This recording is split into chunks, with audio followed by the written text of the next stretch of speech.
శివలింగమునకు అభిషేకము ప్రారంభం చేసే ముందు పొడి విభూతిని కాని చల్లితే సద్యో జాతం ప్రపద్యామి సద్యో జాతాయ వై నమో నమః భవే భవేనాతి భవే భవస్వమాన్ భవోద్భవాయ నమః ఓం వామదేవాయ నమో జ్యేష్ఠాయ నమః శ్రేష్ఠాయ నమః కాలాయ నమః అని పంచబ్రహ్మ మంత్రాలు చదువుతుంటారు. వాటితో శివలింగం మీద పొడి విభూతి వేస్తే ఏ చెట్టు నుంచి ఎన్ని పువ్వులు కొయ్యాలో అన్ని పువ్వులను ఈ బ్రహ్మాండములో ఉన్న సమస్త వృక్షముల యొక్క పూలను కోసి తెచ్చి ఈశ్వరార్చన చేసినటువంటి ఫలితము పొడి భస్మతో అభిషేకమును ప్రారంభించినటువంటి వాడి ఖాతాలో వేసేస్తారు.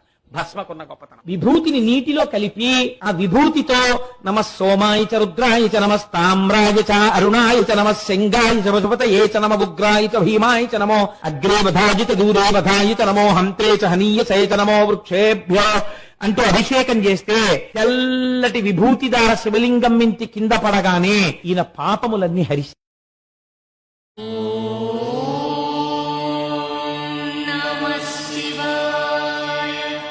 శివాయ నమః.